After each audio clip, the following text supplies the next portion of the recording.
मेरे जिगरी दोस्तों, नमस्कार।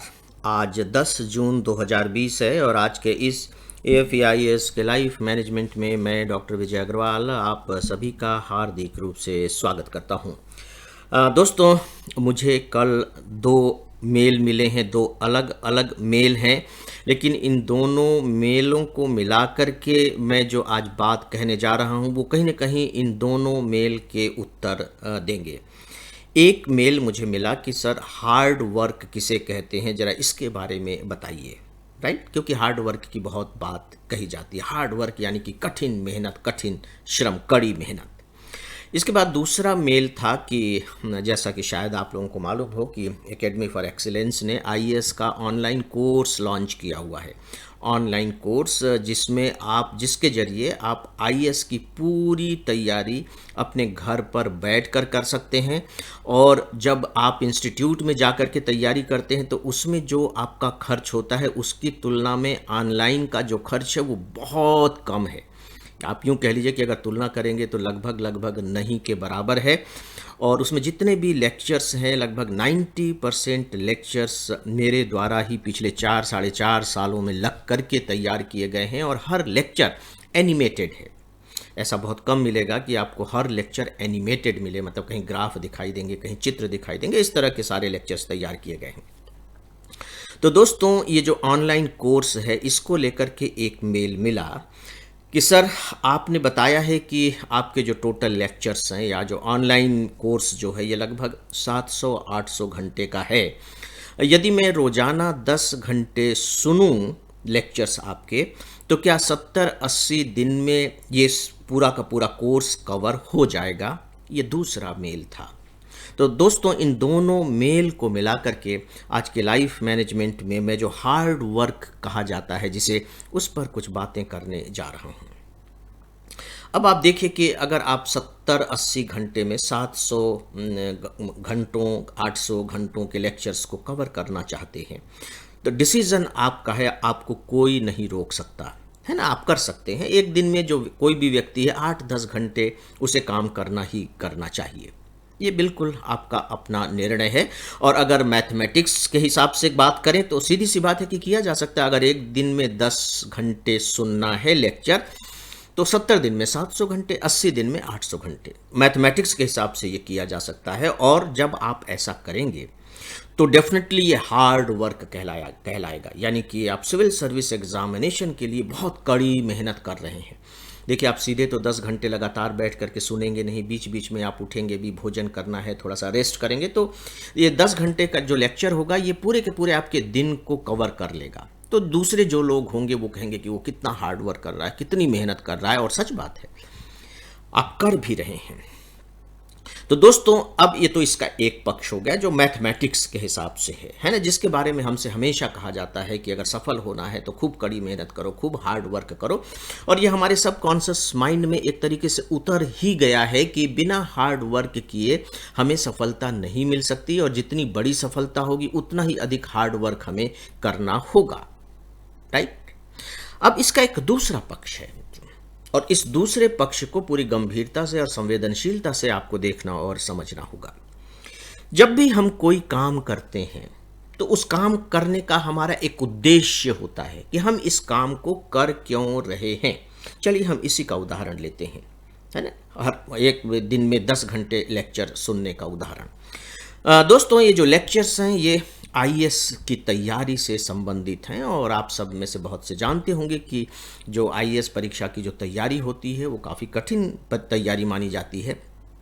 दुनिया के कठिन परीक्षाओं में से ये एक परीक्षा है। और भारत सरकार में जो भर्तियां होती हैं नौकरी के लिए, तो ये सर्वोच्च स्तर की भर्ती है, मतलब सबसे टॉप लेवल का रिक्रूटमेंट इसी एग्जामिनेशन के जरिए होता है, जिसके जरिए एक डिस्ट्रिक्ट कलेक्टर बनते हैं, डिस्ट्रिक्ट SP बनते हैं। ये सब इसी परीक्षा में सफल होने के बाद बन पाते हैं। सबसे कठिन परीक्षा है। अब आप लेक्चर सुन रहे हैं तो लेक्चर सुनने का पर्पस आपका क्या है? तो इसका पर्पस है कि ये जो सिविल सर्विस की जो परीक्षा ये कहलाती है जिसके लिए आप लेक्चर सुन रहे हैं, इसमें आप पास हो सकें और पास होने के बाद आप भारत के सिविल सर्वेंट बन सकें। ठीक है, ये अंततः उद्देश्य है ना। केवल लेक्चर सुनना तो उद्देश्य नहीं होगा। मैं जहाँ तक समझता हूँ कि सुने और बात खत्म हो गई, बस हमने बताने को हो गया कि हाँ हमने सारे लेक्चर्स सुन लिए। ऐसा उद्देश्य तो हो नहीं सकता है। उद्देश्य होगा कि हम एग्जामिनेशन क्वालिफाई करें, ये अंतिम उद्देश्य है। अब इसके बीच के प्रोसेस को देखते हैं। अब आप इस एग्ज़ाम को क्वालिफाई करेंगे कैसे? एग्ज़ाम को आप तब क्वालिफाई कर सकेंगे जब जो लेक्चर आपने सुने हैं आप उन्हें बहुत अच्छे तरीके से समझ सकें, समझने के बाद अपने दिमाग में रख सकें, किताबों से पढ़ करके उसे और ज़्यादा मजबूत बना सकें, ताकि एग्जामिनेशन हॉल में जब क्वेश्चन पेपर आपके सामने आएगा और जब क्वेश्चंस पूछे जाएंगे तो उनके आप अच्छे से अच्छे उत्तर लिख कर आ सके, ताकि आपको अच्छे से अच्छे मार्क्स मिले और आप एग्जामिनेशन में सफल हो जाए। ये बीच की प्रक्रिया है कि आपको सुनना भी है, सुनने के बाद उसे समझना भी है, समझने के बाद फिर पढ़ करके उसे और मजबूत बनाना है। अगर कहीं कोई बात समझ में नहीं आ रही है तो रुक करके उस पर विचार भी करना है या किताब से उसे समझने की कोशिश करना है, उसका हल ढूंढना है।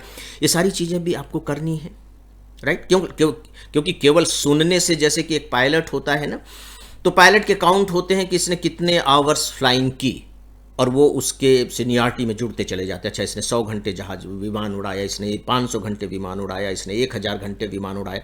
यहाँ तो ऐसा कुछ है नहीं कि आपने कितने घंटे के लेक्चर सुने इसके आधार पर कोई मार्क्स मिलेंगे, इसके बारे में तो कोई भ्रम है ही नहीं। तो दोस्तों, अब आपको देखना ये होगा कि जो कड़ी मेहनत आप कर रहे हैं, क्या वह कड़ी मेहनत आपके उद्देश्यों के अनुकूल है? पहली बात, अगर वह आपके उद्देश्यों के अनुकूल नहीं है, यानी कि आपको अपने उद्देश्य में सफल नहीं बना सकती, तो उस कड़ी मेहनत का कोई अर्थ नहीं है, वो बेकार है। या कह लीजिए आप आत्मसंतोष के लिए कर रहे हैं या दूसरों को दिखाने के लिए कर रहे हैं, जो कुछ भी आप समझे कर सकते हैं, पहली बात। दूसरी बात फिर ये भी आती है कि मान लीजिए कि हम इसको अपना भी लेते हैं, कर भी लेते हैं, तो क्या कड़ी मेहनत का कोई दूसरा विकल्प भी है? क्या दूसरा विकल्प है? देखिए, जो कड़ी मेहनत की बात हमारी संस्कृति में शुरू से की जाती रही है, तो हमारी जो संस्कृति है वो कृषि संस्कृति के समय से है ना, एग्रीकल्चर का पीरियड से हम आ रहे हैं। तो उस समय मैकेनाइज्ड नहीं हुआ था हमारा जो एग्रीकल्चर है, तो उसमें शारीरिक श्रम ही सबसे बड़ी बात हुआ करती थी। तो वहाँ कहना ही पड़ेगा कि कड़ी मेहनत करो। आपको कहीं ट्रेवल करने भी जाना है तो आप पैदल जा रहे हैं या बैलगाड़ी से जा रहे हैं, बहुत ही टाइम कंज्यूमिंग था और वो फिजिकल लेबर पर बहुत ज़्यादा आधारित था। अब जबकि हम टेक्नोलॉजी के इस एज में आ गए हैं, तो अब जो कड़ी मेहनत है उसकी परिभाषा हमें बदलनी पड़ेगी। इसीलिए एक शब्द उपयोग में लाया जाता है दोस्तों, स्मार्ट वर्क। एक दशक पहले, यानी कि 10-12 साल पहले स्मार्ट वर्क की खूब बातें होती थी। अब स्मार्ट वर्क की बात नहीं होती। मैं अब इसे नाम देना चाहूँगा राइट वर्क, कि अपने उद्देश्य में सफल होने के लिए कौन सा काम का किया जाना चाहिए, किस तरीके से किया जाना चाहिए, और इस तरीके से कि उसकी गुणवत्ता पर कोई भी फर्क न पड़े। यदि हम उस तरीके से काम करते हैं तो वह कहलाएगा राइट वर्क।